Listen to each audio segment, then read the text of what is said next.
இன்னைக்கு இந்த பேச்சு போட்டியில் 3 பேர் கலந்துக்கிறாங்க. இதன் தலைப்பு மனுஷனுக்காக மனுஷன் உயிரை கொடுப்பானா. முதல்ல ராசாத்தியை மேடைக்கு பேச அழைக்கிறேன்.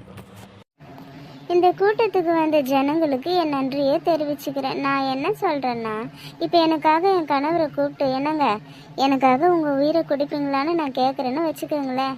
நீங்கள் என்ன சொல்வார்னு நீங்கள் நினைக்கிறீங்க? இல்லவே இல்லை, அவர் எனக்காக உயிரை கொடுக்கவே மாட்டார். என் உயிரை அவர் எடுப்பாரை தவிர அவர் உயிரை எனக்காக தரவே மாட்டார். அதனால் மனிதர்களுக்காக யாரும் யார் உயிரையும் தரமாட்டாங்க. என் உரையை நான் முடிச்சுக்கிறேன். ரெண்டாவதாக வனிதாவை மேடைக்கு அழைக்கிறேன். எனக்கு கணவர் இல்லை, அவர் இருந்து 10 வருஷம் ஆகுது. எனக்கு ஒரே ஒரு மகன்தான். உயிருக்கு உயிராக அவனை நான் வளர்த்துருக்குறேன். இந்த மேடைக்கு பேசுகிறதுக்கு முன்னாடி என் மகனை கூப்பிட்டு, சந்தோஷ் அம்மாவுக்காக நீ மறிப்பியான்னு கேட்டேன். அவன் என்ன சொன்னான் தெரியுமா? அம்மா, என்னை எதுக்கு நீ பெற்றுக்கிட்ட? உனக்காக சாகிறதுக்காகவா என்னை பெத்தன்னு கேட்டான். அதனால யாருக்காகவும் யாரும் சாக மாட்டாங்க. என் உரையை இதோடு முடித்துக்கொள்கிறேன். மூன்றாவதாக பிரீத்தியை பேச மேடைக்கு அழைக்கிறேன்.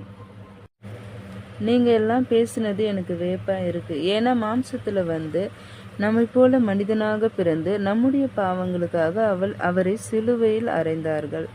நம்முடைய பாவங்களுக்காக ஆடு மாடு பலி கொடுப்போம். ஆனால் இயேசு கிறிஸ்து அவர் ஜீவனையே கொடுத்து 3ஆம் நாள் உயிரோடு எழுந்தார். ஆகையால் மனுஷர்களுக்காக உயிரையே கொடுக்கும் ஒருத்தர் இருக்காருன்னா அது இயேசு கிறிஸ்து மட்டும்தான். என் உரையை முடித்து கொள்கிறேன்.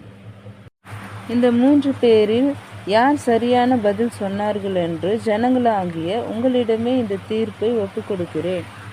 நன்றி, வணக்கம்.